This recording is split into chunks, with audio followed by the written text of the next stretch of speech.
be showing you a design from the movie Rumble that we decided that we watched. We did a free trial for Paramount Plus so that we could watch it. And what did you think? Do you remember that movie Rumble where all the, not dinosaurs, where the monsters were fighting in the ring and they were winning? Yeah. Do you like that one? Yeah. Yeah, so we're doing the monster Steve in this video. And I thought the movie was really uplifting and it was cute. It wasn't, some people really hated it. I don't understand. I thought it was, like I said, it was uplifting and it was cute. So I hope you guys like this design as much as I happen to like the movie, and I will see you next time. Bye! So we are going to begin with a little bit of a light blue background. It's going to be a very subtle ombre in the background.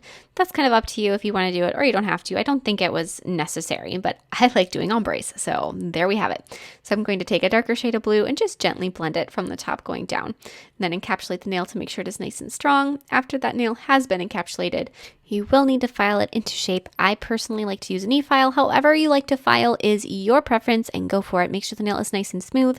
Once you are done with that step, we can begin sculpting Steve. So with an orange tone red, and I know not everybody has an extensive acrylic color collection, so whatever kind of red you have is going to be just fine. You can do some color correction with acrylic paint, but if you have it, an orange tone red is what you're going to want to use to start sculpting his face.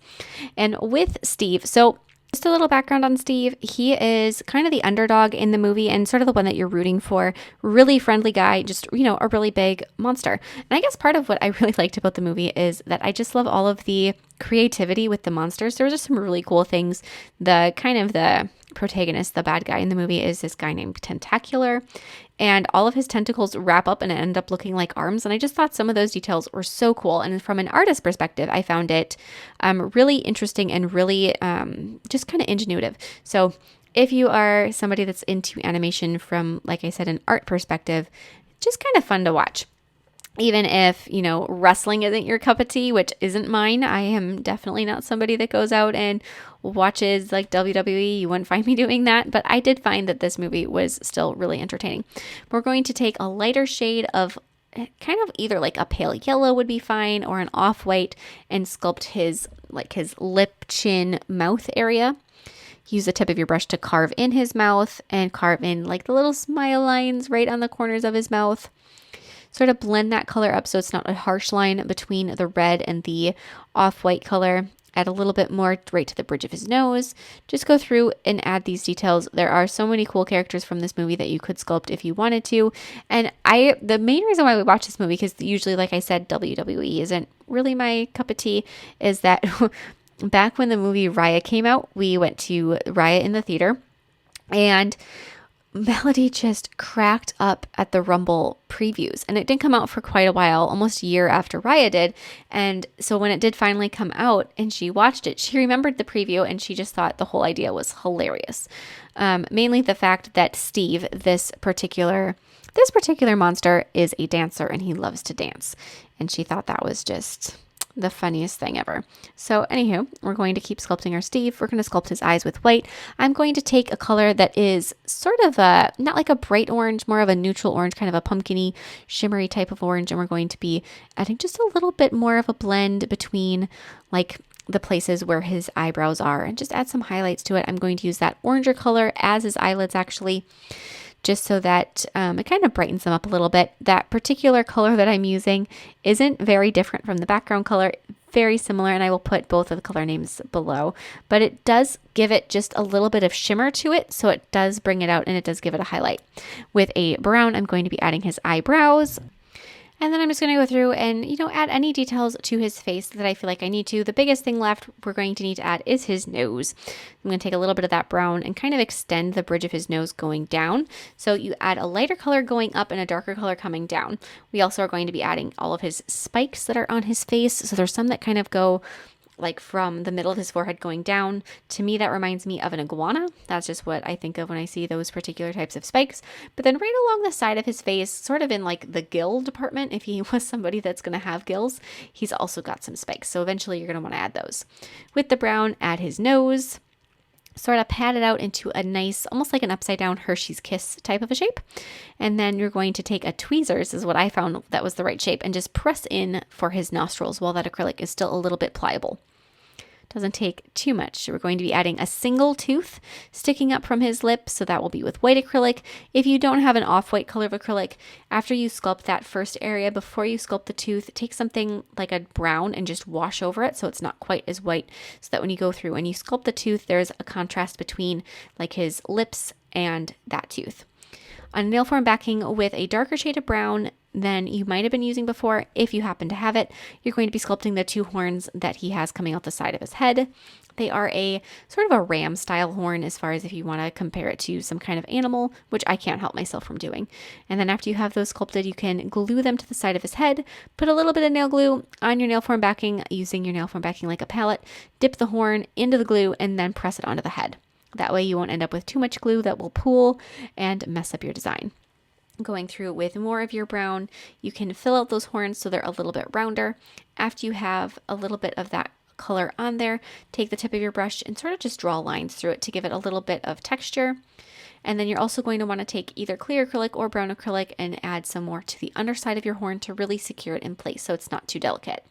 Repeat for the other horn, acrylic, little lines going through it, flip it over, add some clear acrylic underneath. Once both horns have been sculpted and secured, I'm going to be adding those little spikes on the side of his face that, like I mentioned before, that I said were kind of in the gill type location, just right along his jawline. Going down, do one side, go to the other side, repeat the process. The other side there aren't going to show quite as much because his face is slightly tipped to the side. Not very much, but just a little bit kind of angled towards us. And then after you have all of those little jawline spikes done, you can go through and do some acrylic paint. I'm going to dilute some brown paint and add a little bit of darkness, a little more darkness, I guess I should say, to his face, especially down around the side of his chin, some shading around his mouth a little bit. Anywhere you feel like you need it. It wouldn't have been necessary, but it's always, it's not the worst thing to add a little bit more definition here and there. I'm going to brighten up that tooth, add some details around his eye area. Just, keep detailing it. If you have a lot of different colors of acrylic and you can do all of the different shading with that, you certainly can. If you have fewer colors of acrylic than I do, you can add some of that coloration with acrylic paint. I would not recommend using gel paint for any of this because gel paint will sort of stick and pull against the texture of the raw acrylic. So it's not going to have a smooth appearance at the end. It's going to look a little bit, I don't know, a little straggly. So try to, if you can, use acrylic paint instead.